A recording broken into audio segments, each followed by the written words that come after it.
Your birthday cake may say you are 35, but are you really 40 or 45? Your chronological age is how many years you have been living, but your biological age is how old your cells are acting or behaving. And there's even a test that can tell how old your cells are. So if you want to cut a decade off your age, it may take a little more than just some Botox. So let's talk to the author of this book, What is Your Number? About how to discover which is which. And believe it or not, Dr. Francis Palmer is a board-certified facial plastic surgeon. So Dr. Palmer, this sounds a little backwards here. So kind of explain what this is all about.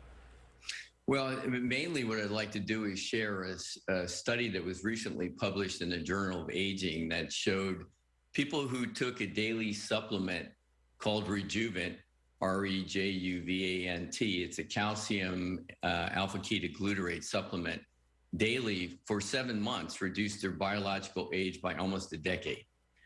So, I mean, what does that really mean? We all hear 60 is the new, you already did it, right? 60 is the new 40, 40 is the new 30. But what does that really mean? What I think it means is that even though these people chronologically might be 60 years old, internally, their biological functions in their cells really at a much more youthful age. I mean, who the heck doesn't want that? And I think that's sort of what we're all looking for. It's a matter of how do we get it? And compare the study I just mentioned to another study published also in Journal of Aging that showed people who joined a 12-month comprehensive program where all sorts of lifestyle changes. They had exercise requirements, diet requirements, take probiotics, take supplements. You had to sleep a certain amount. You had to reduce your stress.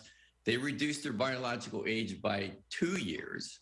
So you're talking about 2 years where you make all these lifestyle changes, right, that we could never make, or you take 2 of these every day and you reduce it by almost a decade. So let me ask you this. If you were to, is there a trend where more people internally are younger or older than their actual age?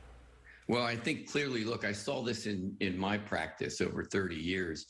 30 years ago, the average patient age was somewhere between 57 and 60. You know, now it's between 20 and 30. So what's the difference? People simply don't want to get there. They don't want to look 60. They don't want to feel 60 or 40 or whatever it is. They want to be more youthful, which is called health span. Not how long you live, but how long do you live and feel and act in an optimal state of health? And I think that's accelerating, not decreasing. I think everyone's interested in that. And you're saying, so this is, would this be better than just, you know, doing the things your doctor tells you with diet and exercise? You know, so here's the thing. I think should do everything, right? Should do it all. So take this supplement, which you can only get from this particular brand, it's proprietary. It's rejuvant.com. But take that. But yes, of course, we have to be mindful of our lifestyle, reduce stress, and have a good, healthy diet. Be careful what you do, avoid smoking and all the other things that we know can cause cancer and diseases. But my goodness, this is like pretty amazing when you look at these two studies compared side by side. I think it's pretty clear. Yeah, and like you're saying, it's just another thing to try and stay youthful internally, externally, really just do the best you can to stay healthy. All right, Dr. Palmer, we appreciate all of that. What do we think, Holly? You think what do you think of this? Pretty cool stuff right there. Yeah, very interesting. Like he said, who the heck wants to get old, right? So he had some really good tips there. You know, no one wants to be old. Great tips. Listen to him. Very good information from him.